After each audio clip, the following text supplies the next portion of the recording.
Dawn painted the fields in a pale blue hush, the kind of cold that crept beneath gloves and stiffened the hinges of every barn door.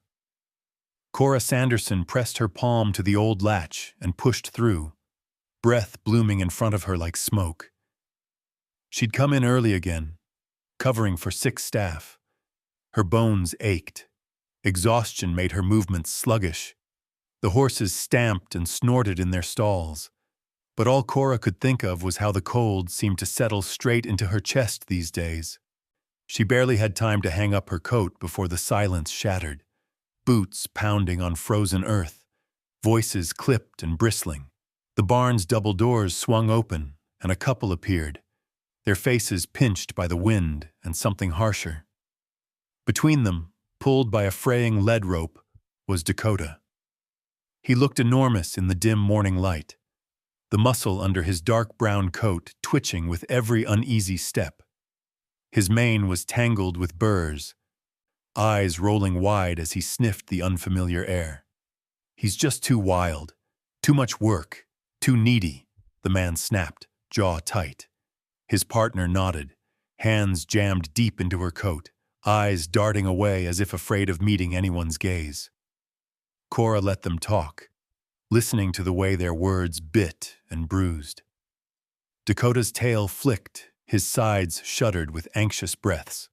The volunteers in the barn busied themselves with buckets and brushes, all of them turning away, no one wanting to get caught in this storm of disappointment and surrender. But Cora walked straight to Dakota's side, her boots crunching in the old straw. She met his gaze, refusing to look away. In those big brown eyes she saw not defiance, but a desperate question. "Why me? Why again?" His coat was dusted with snow, his nose cold and damp. Cora pressed her palm to his cheek, feeling the wild thunder of his heart beneath trembling muscle. For a moment, Dakota stood perfectly still, just breathing her in. "He's been returned again," Cora said quietly as she led Dakota back into the barn, her words barely louder than a whisper. "No family wants to deal with him." There was no blame in her voice, just a deep, tired sadness. She watched as Dakota hesitated at the stall's open door, then stepped inside. She stroked his neck, fingers brushing old rope scars. "You're home for now. I'm sorry it's not forever." As the couple hurried back out into the snow, leaving only a signed return form and a vague apology, Dakota lowered his head to the straw. He pawed at the floor, restless, the hope in his body flickering like a candle in the wind. The rest of the day crawled by. Cora finished her chores with Dakota's anxious gaze following her, each time she passed his stall. The volunteers whispered when they thought she couldn't hear. "He's too much horse. No one will take him. He's never going to fit anywhere." But Cora stayed, brushing the snow from his coat, murmuring quiet comfort. She saw the other horses watching, the little Palomino that always found a home in a week, the elderly mare who was everyone's favorite. Dakota stood apart, a living shadow at the edge of every scene. Night fell hard. Cora lingered in the barn long after the others had gone. The only sound, the slow, rhythmic crunch of her boots and Dakota's restless shifting. She fed him one last apple slice, careful of her fingers. He took it with trembling gentleness, as if afraid she might vanish too. When she locked up, the cold seemed to bite sharper than ever. Cora walked to her truck, shoulders hunched, but the weight she carried had nothing to do with winter. As she pulled out of the sanctuary drive, she looked back at the old barn silhouetted against the pale snow. A question churned in her chest, heavier than exhaustion. Is this the rescue that will finally break my heart for good? She didn't have the answer, but in the morning she knew she'd be back, because even if hope was fragile, she couldn't let Dakota's be the last light to flicker out. Dakota's stall sat in the far corner of Summit View Sanctuary's old barn, close enough to the drafty wall that the wind snuck in and rattled his water bucket at night. Days passed with the sluggish patience of winter, every sunrise lighting up the frosted paddocks and the lonely fence line. The smaller, softer horses seemed to catch every visitor's eye. A sweet chestnut mare adopted out to a young family, a dappled pony sent off with a bow in her mane. But Dakota stayed. The stall door closed, his name written in chalk beneath the sign, "Gentle, needs patience." Cora made time every day, no matter how tired or overwhelmed, to visit Dakota. Her work hours were a patchwork of feeding, mucking stalls, fielding endless phone calls, and filling out paperwork that never seemed to shrink. But with Dakota, she carved out stolen moments, brushing the thick, tangled mane, untwisting the burrs from his tail, offering carrot slices with her palm out flat and steady. Sometimes, she just stood beside him in the chill, both of them listening to the wind rattle the tin roof, Dakota's ears swiveling to catch every stray sound. He chewed the stall's wood in nervous bursts, his jaws working with anxious energy. More than once, Cora caught him pawing the straw, pacing from corner to corner, eyes darting to the open aisle every time someone passed by. There was a wild hopefulness in him, a longing that wouldn't die out, no matter how many times he'd been left behind. Visitors came and went every weekend, bundled in parkas, families with wide-eyed kids and hesitant parents. Cora heard the volunteers whisper, the words drifting down the corridor. "He's too much horse. Nobody wants the work. Look at the size of him." Dakota greeted each stranger with ears pricked and bright, intelligent eyes. He leaned forward at every approach, nostrils flaring for a trace of attention.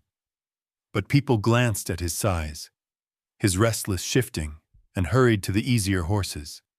Gentle geldings, patient mares with perfect hooves. At night, Cora sat at her kitchen table, the sound of her 3 rescue cats rustling in the background.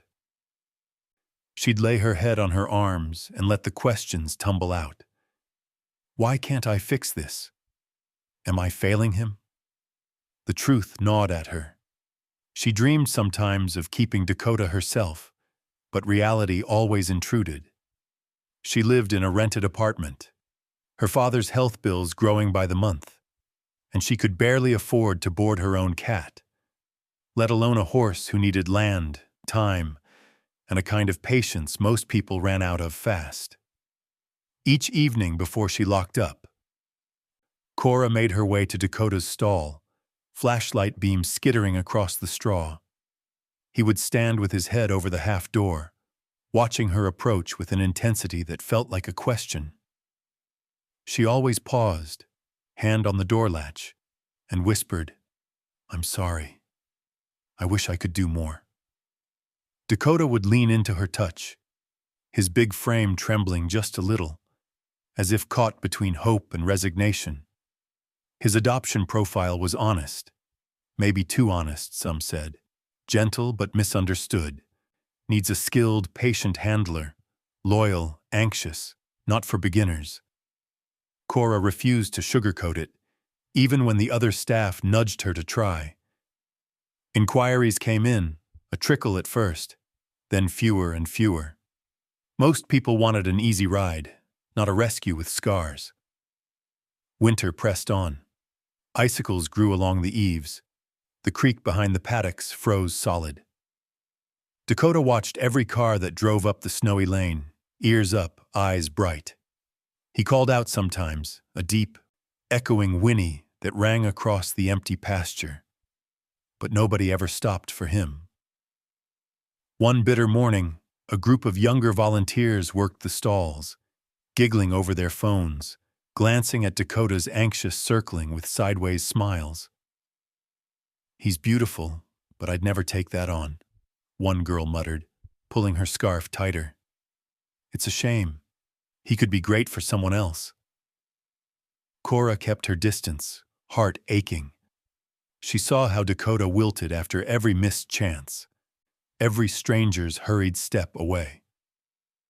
Sometimes he pressed his head against the wooden wall and just stood, eyes half shut, not sleeping, just waiting. But still, Cora did what she could. She started bringing her old paperback novels, reading aloud to Dakota as she brushed him.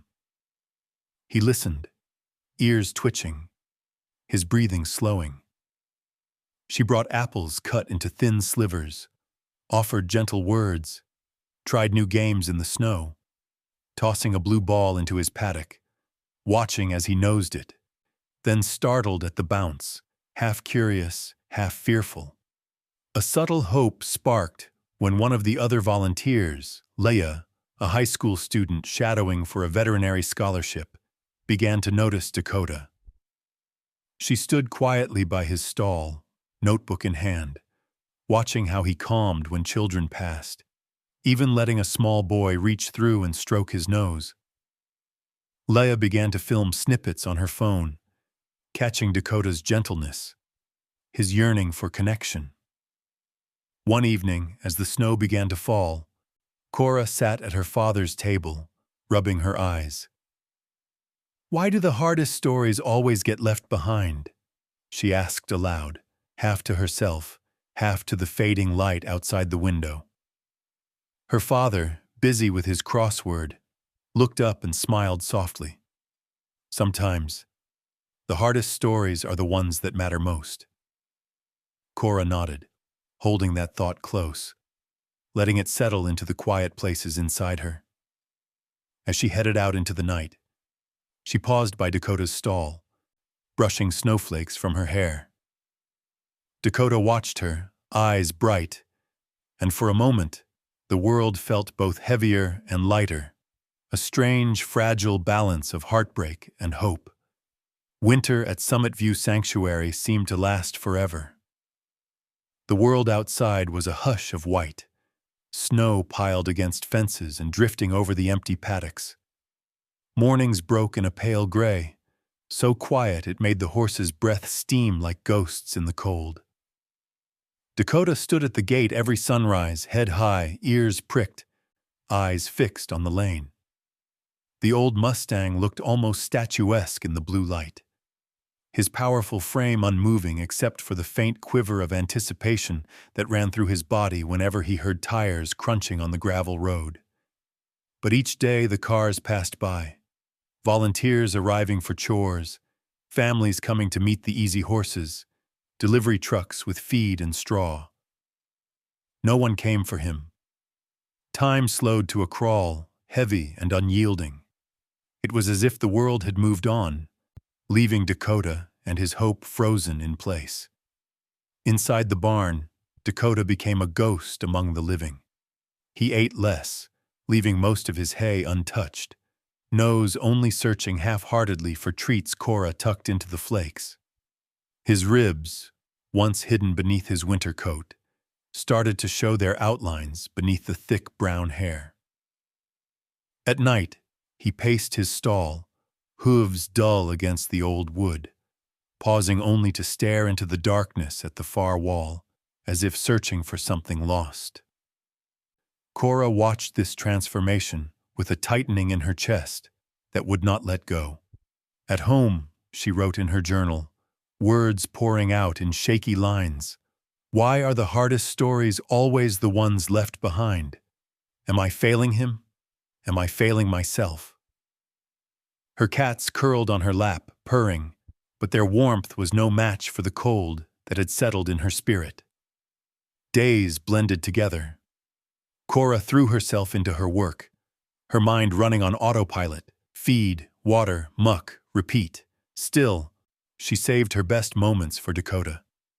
She brushed his tangled mane with slow, careful strokes, talking to him about nothing and everything. She led him around the icy paddock, the limp in his left hind leg more pronounced now, the old rope scars a little pinker from the chill. Dakota would pause sometimes, turning his head to look at her, eyes soft but distant. There were days when he barely seemed to notice her at all. Families came through on weekends, boots crunching in the snow. Children chattering about ponies and painting their hopes onto every horse but Dakota. He watched each group with a flicker of longing, ears up, nose stretching as far as the lead rope would allow. More than once he nickered softly when someone came close, but they always moved past. Some would glance in his direction, eyes lingering on his size or the restless way he shifted from foot to foot. A few shook their heads. Most didn't stop at all. One afternoon, as a particularly noisy group of visitors filled the barn with laughter and energy, Dakota turned away, pressing his head against the back wall. He stood that way for nearly an hour, ignoring the world. Even Cora's gentle voice couldn't bring him out of it. She felt the ache of it in her bones, as if his loneliness was a weight she was forced to carry too. It wasn't just Dakota who felt the strain. The whole sanctuary seemed quieter, subdued. Horses that had once greeted visitors with soft whinnies now stood back, the emptiness echoing in their stalls. The staff grew quieter as well, smiles growing thin, laughter drying up in the cold air. Cora knew the feeling. Winter was always hard, but this year it felt especially heavy, as if the sanctuary itself was holding its breath. Then a small flicker of hope appeared in the form of Leia, the new high school volunteer. Leia was different from the others. She moved quietly, watching the horses with an intent, patient gaze. She spent more time at Dakota's stall than anywhere else, jotting notes in her worn spiral notebook. Leia had dreams of becoming a vet, and her gentle touch seemed to calm Dakota in a way that surprised everyone, even Cora. One afternoon, Leia noticed something. While Cora led a group of children through the barn, Dakota seemed to come alive. He stood perfectly still as the kids approached, lowering his head so they could reach his nose.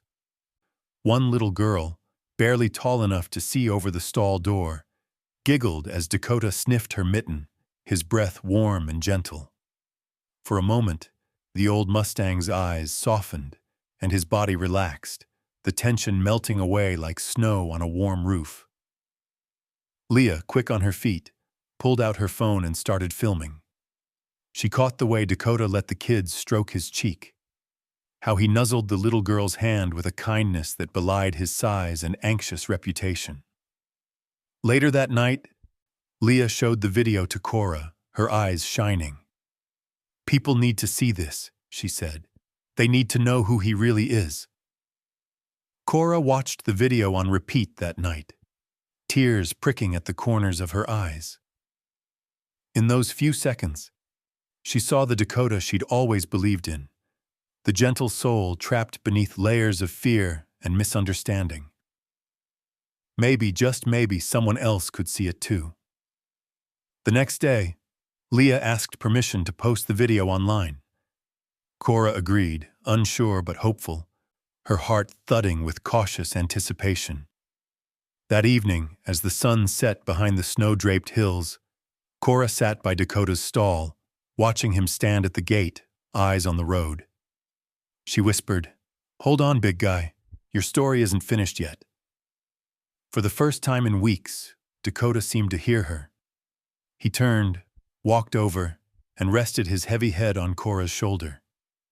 The moment was silent, perfect, a fragile truce between hope and heartbreak. Outside, the world was frozen, but inside, something small and brave was beginning to stir. A week bled into the next. The sanctuary's quiet deepened, the snow outside turning gray and packed along the fence lines, every tree limb brittle with ice. In the barn, Cora's boots echoed louder than usual on the concrete aisle. She'd grown used to the stillness, Dakota's gentle presence and the small, persistent ache in her chest that winter always brought. Dakota had grown even quieter. He spent his days standing in the shadowed part of his stall, eyes drifting to the horizon whenever a car crunched up the drive. Cora tried everything: new treats, longer walks, reading her old journals aloud in the evenings while she groomed him, her voice bouncing off the frosty rafters. But Dakota flinched at loud noises now, jumping at sudden movements, and sometimes pressed himself so far into the corner that Cora wondered if he wished he could disappear. One afternoon, Nancy, a seasoned horsewoman known across 3 counties, arrived bundled in her red barn coat and determination. She'd come on the recommendation of a friend who'd seen Leah's video online, the one where Dakota stood calm as a child's mittened hand traced the curve of his nose. Nancy was known for taking on the unadoptable. Cora's hope surged even as she tried to temper it. Nancy took her time. She circled Dakota's stall, talking in low tones, watching his every move. Dakota, nervous, kept his distance at first, nostrils flaring. Cora led him out into the paddock, watching as Nancy tried to stroke his neck. Dakota shied away, flinched at the brush of her hand. Still, Nancy persisted, leading him, circling him, standing silent until he crept closer. For an hour, she tried to win his trust. When Dakota finally, hesitantly, brushed his nose against her palm, Cora dared to let herself hope. But hope proved fragile. Nancy left that evening with a thoughtful look and a quiet shake of her head. "He's got a lot of heart, Cora, but I'm not the right home for him. He's powerful and so unsure of himself. I'm sorry." After Nancy drove away, Cora sat in the hayloft, heart in her hands. The barn hushed except for the soft shuffling of horses below. Her father called later that night, his voice a balm. "You remember that old draft horse I saved in the army?" he said, laughter and memory mixing in his tone. "He bit everyone but me, kicked down the first stall they put him in. But he ended up carrying the supplies no other horse would touch. Sometimes the wild ones just need someone to see what they really are." Cora listened, letting his words wrap around her. She knew he meant to comfort her, but it also awakened a fierce, stubborn part of her, one that refused to give up on Dakota, no matter how hopeless things seemed. Back at the barn, Dakota shrank into himself. He ignored Cora's attempts to play or lead him outside. He stood in the farthest corner, head drooping, coat dulled. Even his eyes seemed less bright, shadows flickering in their depths. Cora worried that she was watching him slip into a quiet despair, a retreat from a world that had given up on him again and again. Late one evening, as Cora sat finishing Dakota's adoption paperwork for the 10th time, the phone rang. The sanctuary line rarely brought good news at this hour. She almost didn't answer. But something, an old, stubborn spark, made her pick up. On the other end, a woman's voice, warm but uncertain. "Hi, is this Summit View? My name's Meredith. My husband and I, Jonah, we saw a video online. A big brown Mustang, gentle eyes, some scars around his neck." Meredith hesitated, the sound of highway traffic in the background. "We just lost our old gelding and, I don't know, there was something about him. My husband's a trainer, and we don't need a show horse. We want a partner, a family member." Cora sat up straighter, her heart drummed. "Dakota's still here. He's a challenge, but he's special. Would you like to come meet him?" "We're about 2 hours out," Meredith replied, hope and nerves twined together in her words. "If it's not too late?" Cora nearly dropped the phone, tears burning behind her eyes. "Not at all. I'll be waiting." She hurried to the barn, breath visible in the cold air. She told Dakota the news, voice trembling as she stroked his neck. "You've got visitors, boy. Real ones. People who know what it means to start over." Dakota flicked an ear, the smallest sign of interest, and Cora laughed through her nerves. When Jonah and Meredith finally arrived, headlights bright against the falling dusk, they didn't rush. They moved quietly, pausing to take in the sanctuary's peace, asking Cora about Dakota's story, his quirks, what he loved, what scared him. Jonah didn't flinch when Dakota shied away. He waited, patient, letting Dakota come to him. Meredith knelt and offered a worn carrot from her pocket, her voice gentle. Dakota, trembling, took it from her hand. They stayed for nearly 2 hours, brushing Dakota, walking him slowly in the snow, speaking to him with a kindness that Cora hadn't seen in a long time. By the time they left, Dakota had rested his head on Jonah's chest, eyes closed in a rare, silent trust. After they drove away, Cora stayed in the barn, listening to the hush of snow against the tin roof, her hope rekindled. Not a roaring fire, but a steady, stubborn flame. Maybe, just maybe, this time would be different. The sun rose slow and pink over the snowy fields the morning Dakota's future would be decided. Cora barely slept, haunted by dreams of hoofbeats and empty stalls, of Dakota standing alone in the blue-shadowed barn. She drank her coffee black, hands trembling, and walked out into the chill before dawn. The frost cracked beneath her boots. The sanctuary's air was taut, expectant. Jonah and Meredith arrived just as the world brightened, their truck humming at the end of the drive. Cora watched from the barn door, heart pounding, as the couple stepped out, their breath puffing clouds in the cold. Meredith offered a quiet smile, her cheeks rosy under her wool hat. Jonah's hands were steady as he unloaded a battered old grooming kit, the kind that spoke of years spent in the company of horses. Dakota stood in his stall, head low but eyes alert. He watched every move, nostrils flaring, tail swishing slow and deliberate. Cora led him out, her hand firm on the halter, voice low and soothing. "Easy, boy. Just a visit," she whispered, though the words trembled in her chest. The morning unfolded in slow, careful moments. Meredith sat on an overturned bucket, talking to Dakota about the Colorado mountains, about their small ranch near Santa Fe. Jonah took his time, brushing Dakota's mane with long, patient strokes, untangling knots without a word of complaint. Dakota flinched at first, the memory of rope and rough hands still written in the tension of his muscles. But Jonah didn't push. He waited, letting Dakota settle, letting him choose when to trust.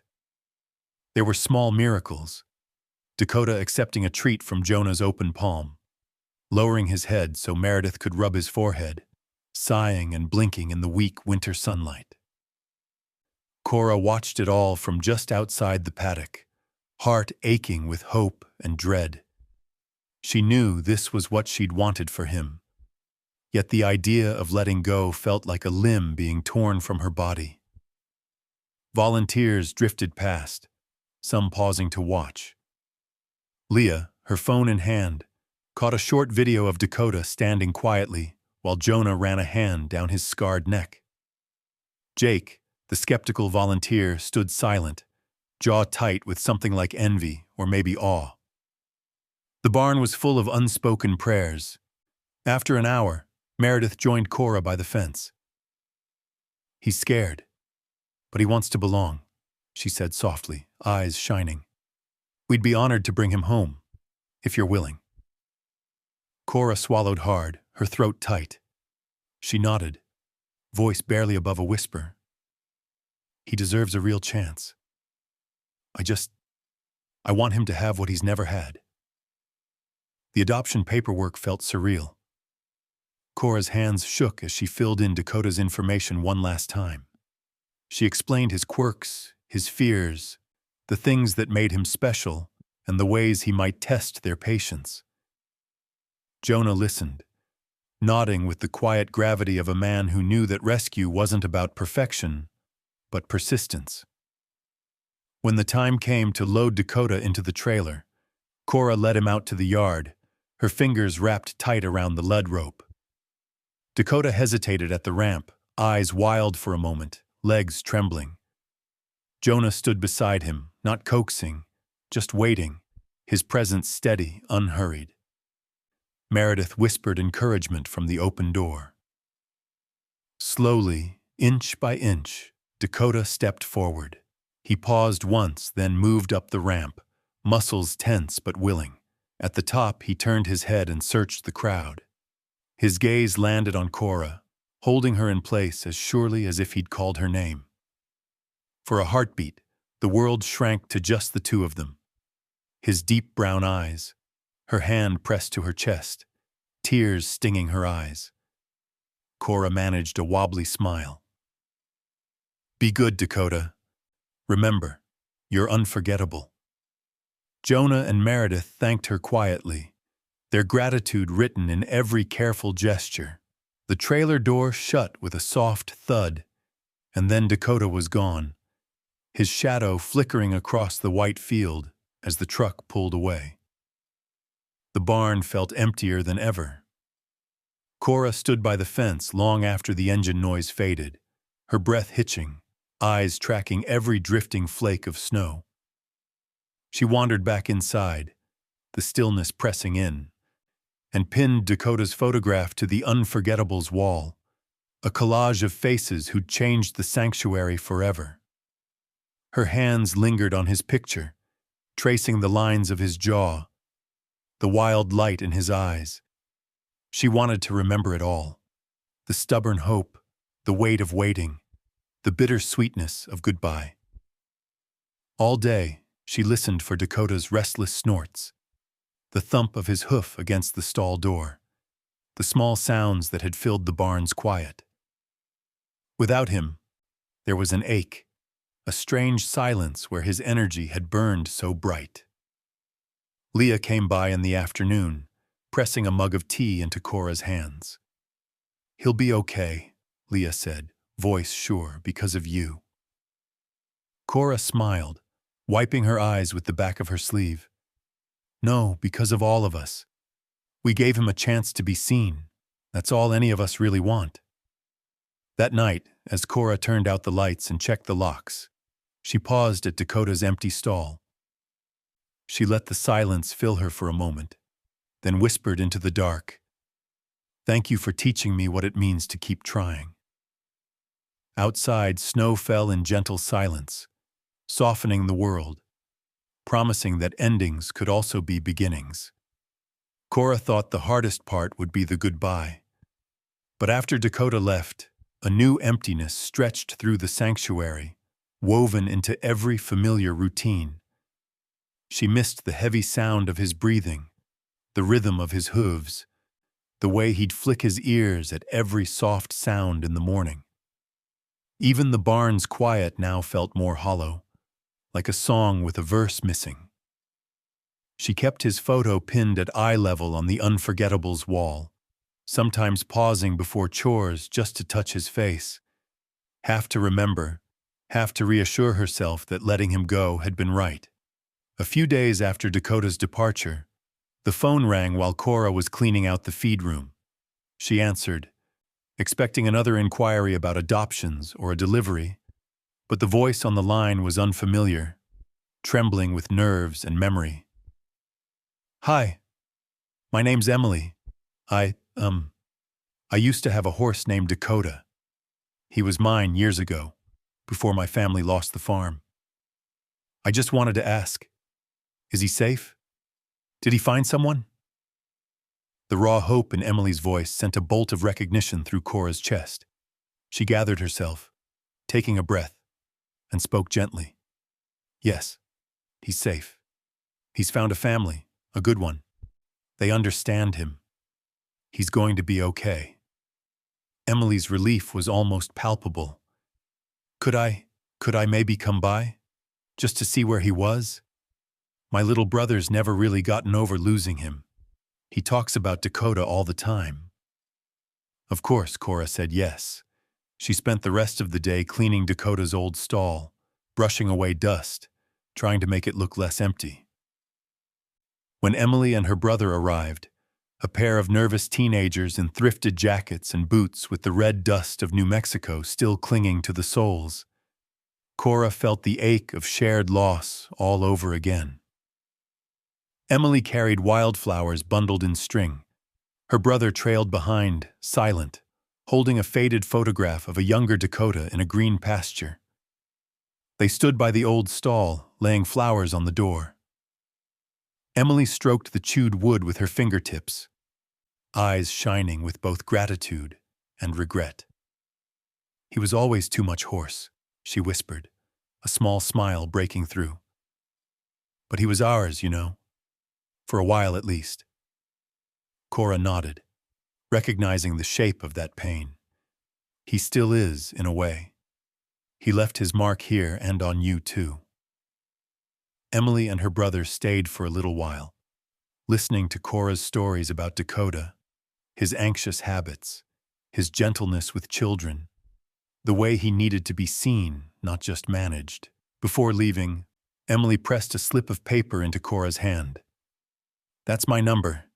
If you ever need to tell someone about Dakota, call me." As they drove off, Cora watched the wildflowers bob in the wind, their bright colors stubborn against the gray snow. In the barn, volunteers gathered around, listening as she retold the visit, her words threading through the quiet like new roots. Leah posted Dakota's adoption story online, adding Emily's video of Dakota letting children touch his nose, his eyes half closed in trust. The response was overwhelming. Dozens of messages poured in, past foster families writing to share their memories, strangers wishing Dakota well, former staff recalling how he'd watched the sun set every evening from his stall, always waiting for something better. Each message pulled new threads of connection, stitching together a web of people who, in some way or another, had been changed by a single Mustang's journey. Volunteers read the comments aloud, voices soft with wonder. Some messages were simple: "Thank you for not giving up on him," while others told of how Dakota had inspired them to adopt another rescue, to try again with a difficult animal, to believe in second chances. For Cora, the emails and phone calls were like stepping stones, helping her move through her grief. The pain of letting Dakota go was still sharp, but now it was balanced by a sense of belonging, her sadness woven with the knowledge that his story mattered far beyond the sanctuary's fences. She realized that the circle was wider than she'd ever imagined. Dakota's absence wasn't an ending. It was a beginning, the start of invisible ripples reaching out into the world. A week later, Emily sent a package, a small horseshoe necklace worn smooth at the edges, and a letter in looping handwriting.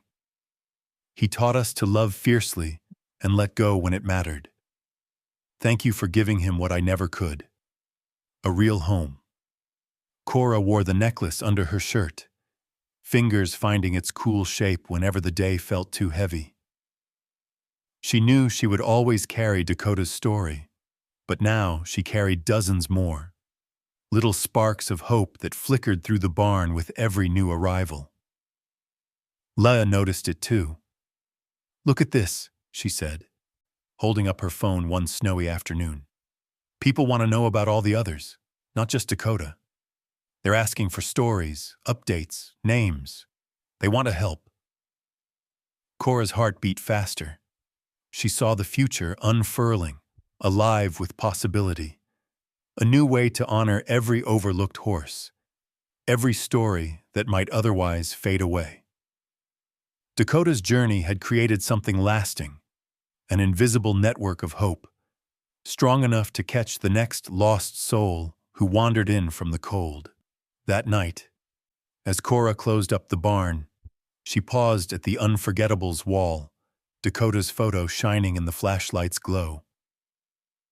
"You started something, big guy," she murmured, her breath warm in the frozen air. Let's see how far it can go.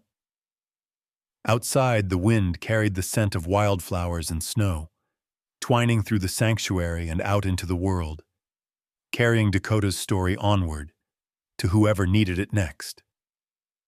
The days after Dakota's adoption stretched brighter, the cold beginning to soften around the sanctuary. The wind still howled at night, rattling the windows and dusting the paddocks with fresh powder. But something in the air had shifted. Where grief had settled in every corner of the barn, now there was a flicker of hope. Small at first, but growing with every story that was shared. Cora woke before dawn most mornings, the horses stirring as she crossed the barnyard.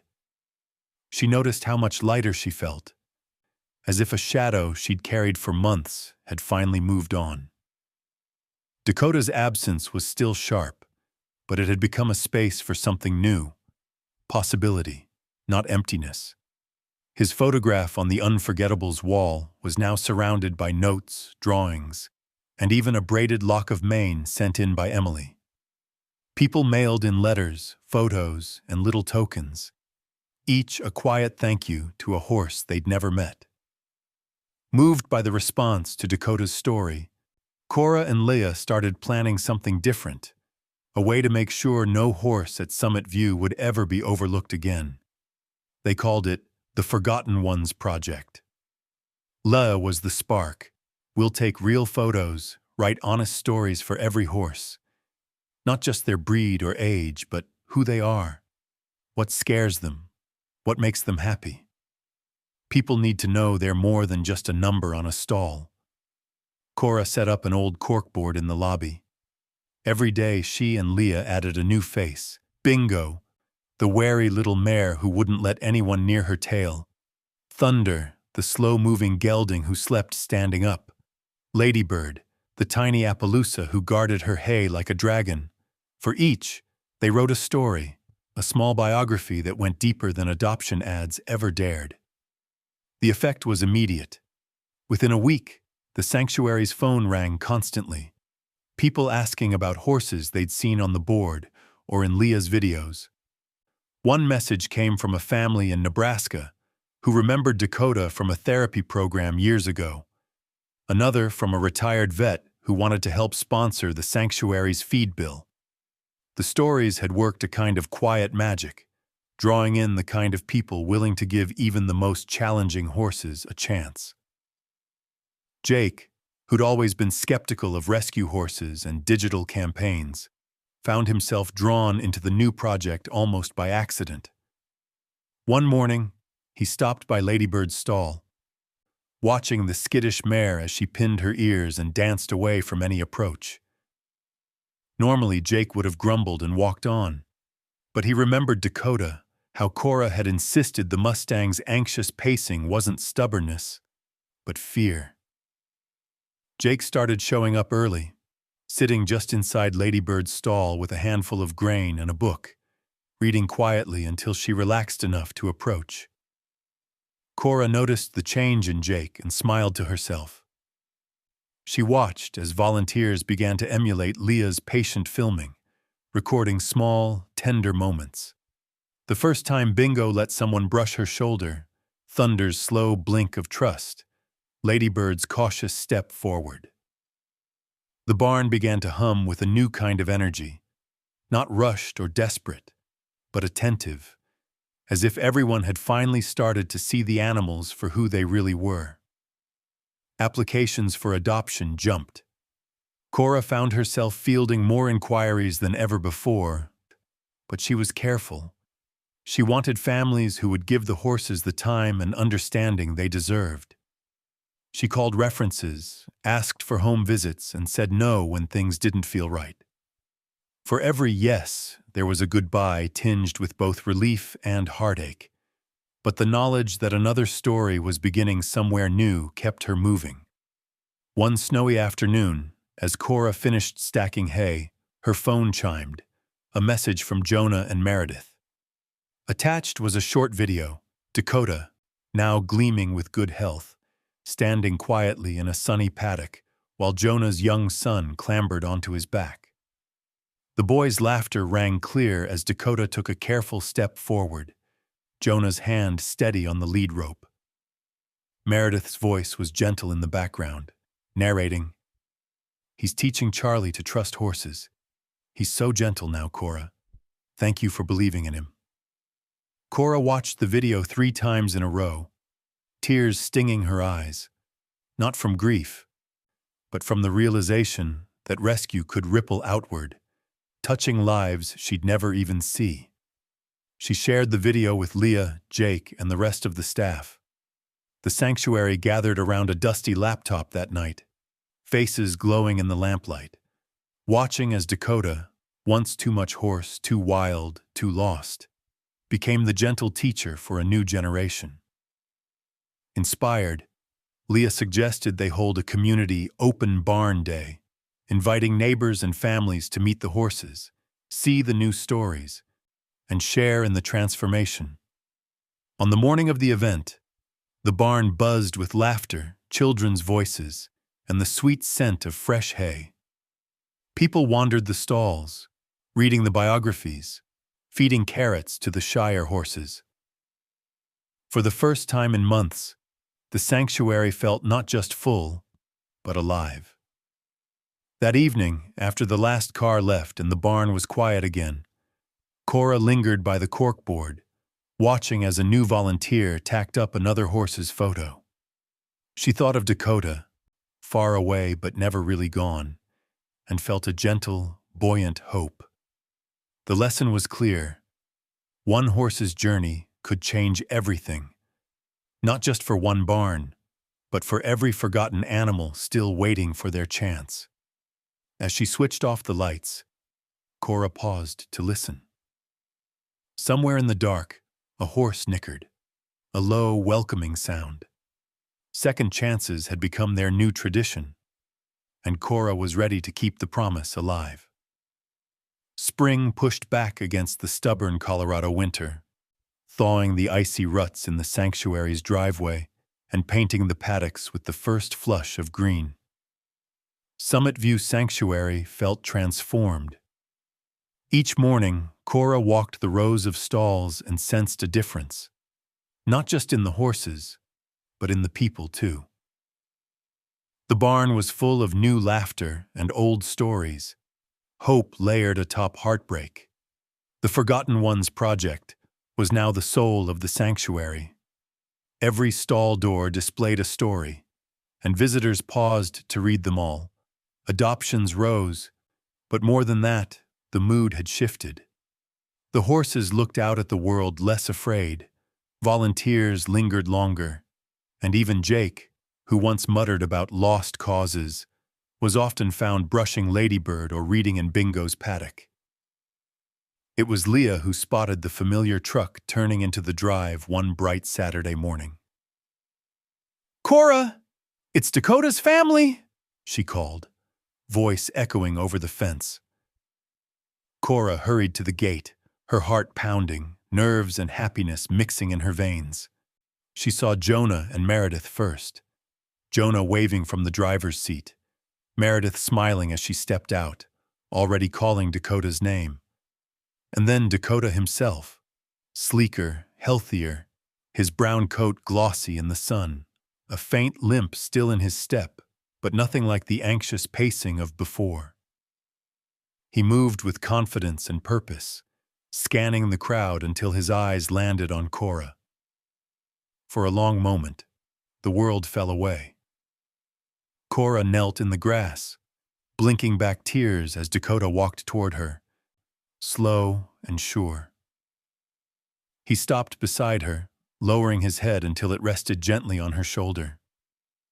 The weight was familiar, a comfort she hadn't realized she missed until now. She pressed her cheek into his mane, inhaling the sweet scent of hay and spring, heart pounding with gratitude.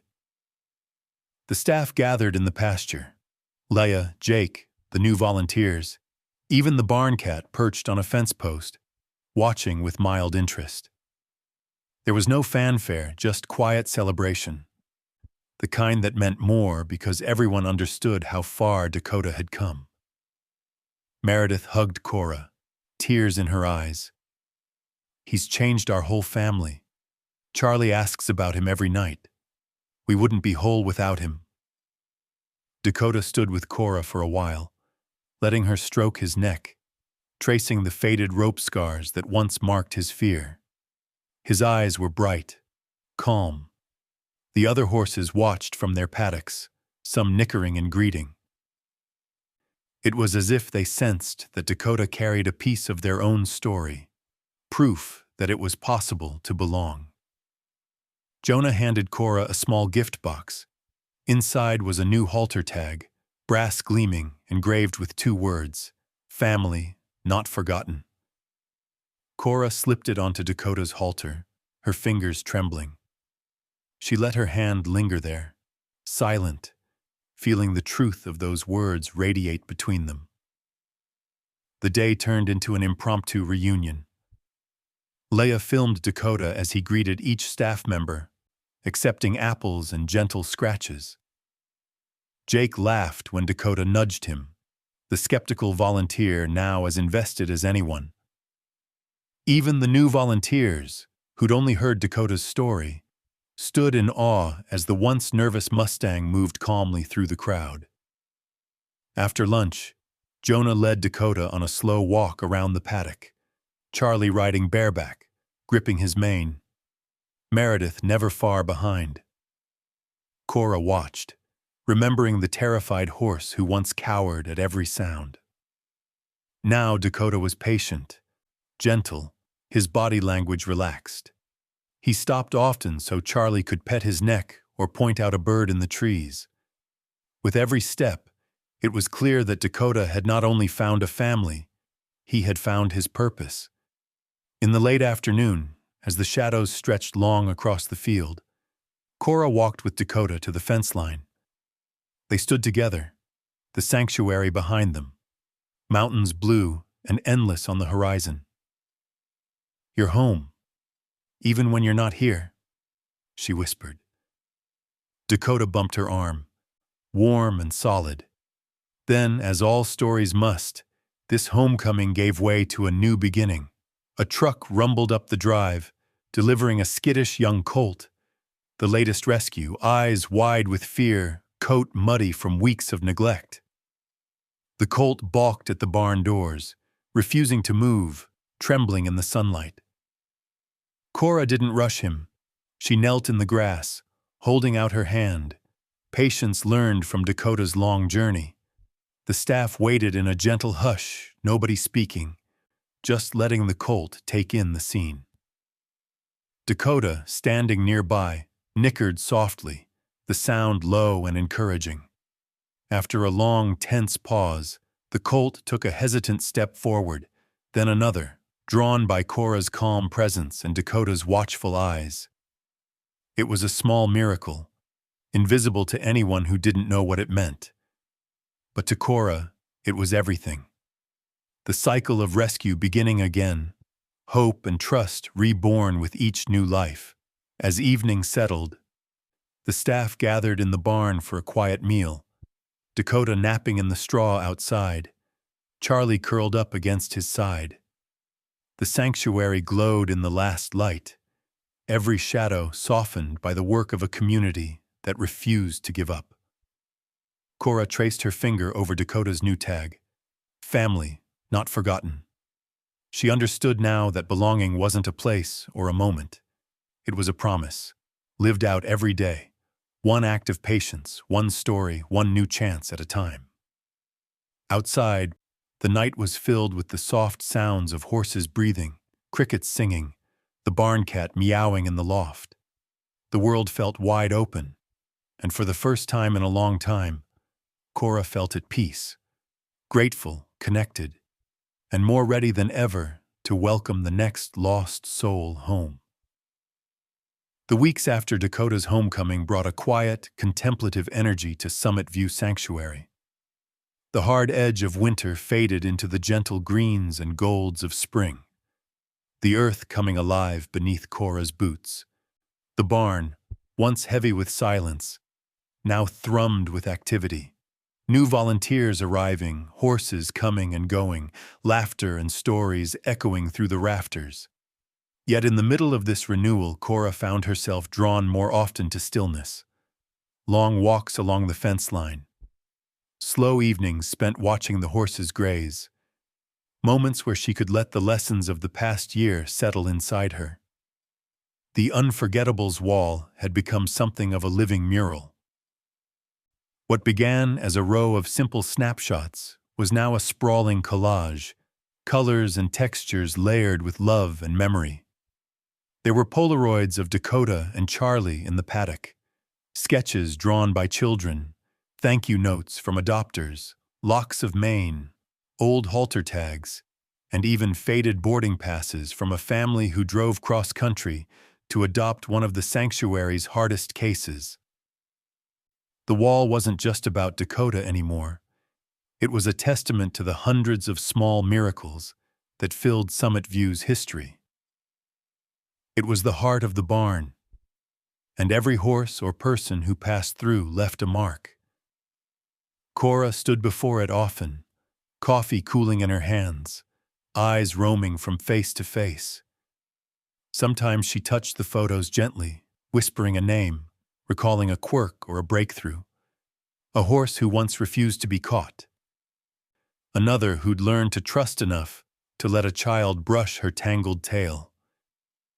Each story, she realized, was a thread in the same tapestry: resilience, patience, hope, and the profound, unpredictable ways animals and people could heal each other.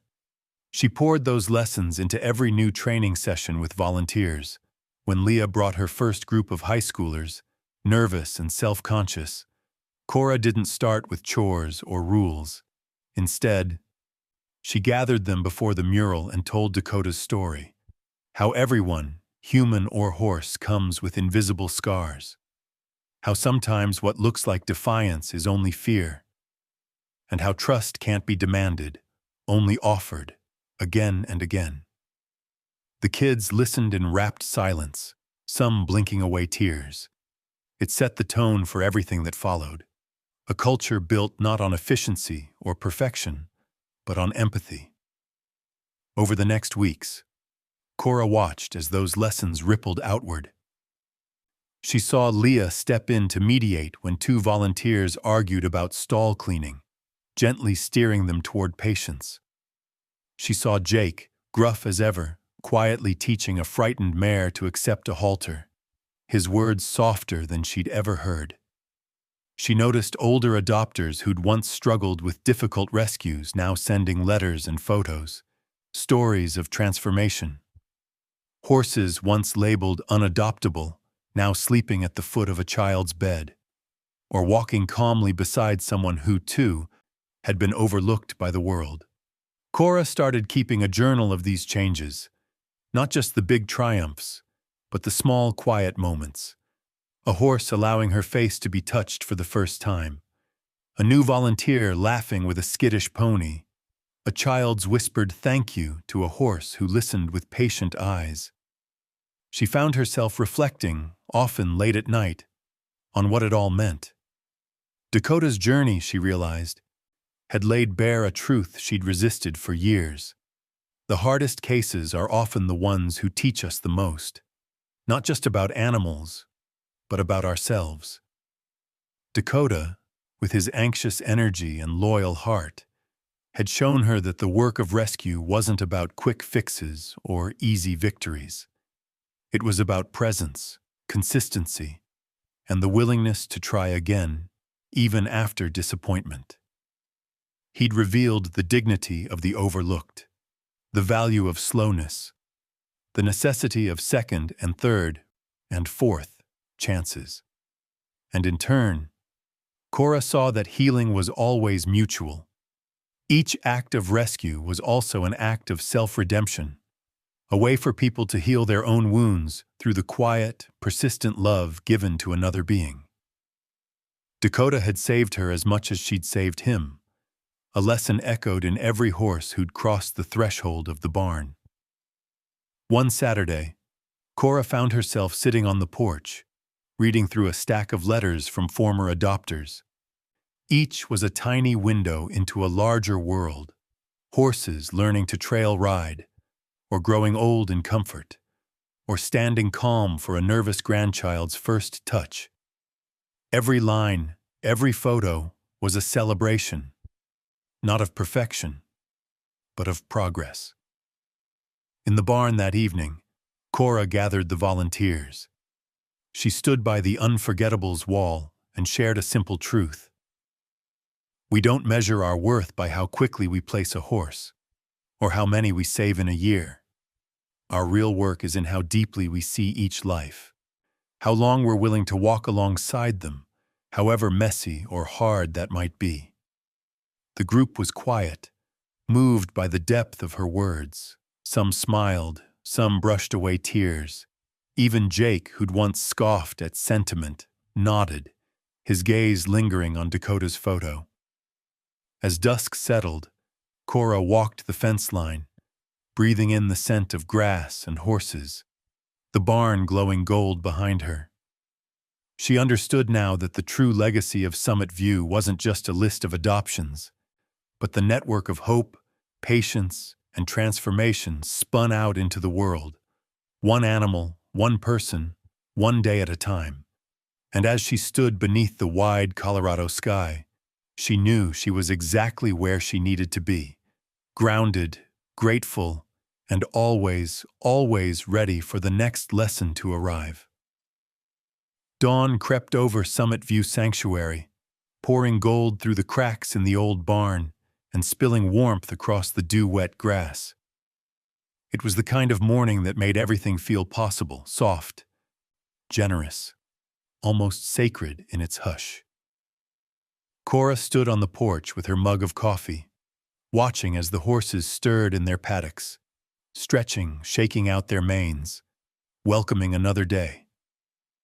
Each sunrise felt new, but it was mornings like this, quiet and unhurried, that reminded her how much had changed since Dakota's story first began.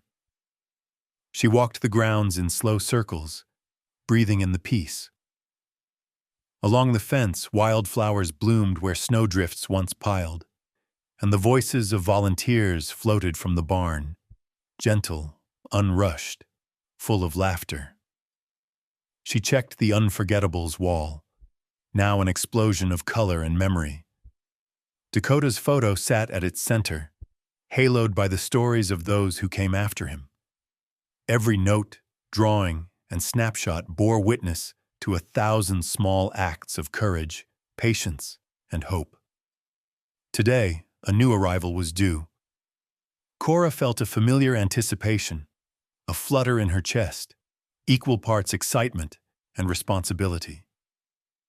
The incoming horse was a battered gelding, nervous and underweight, with a wary eye and scars along his withers.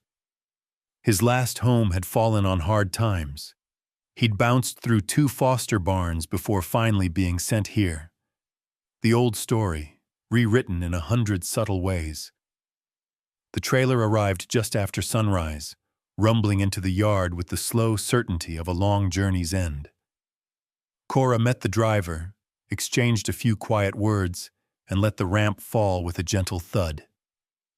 The gelding stood inside, shaking, his eyes wild but not hopeless.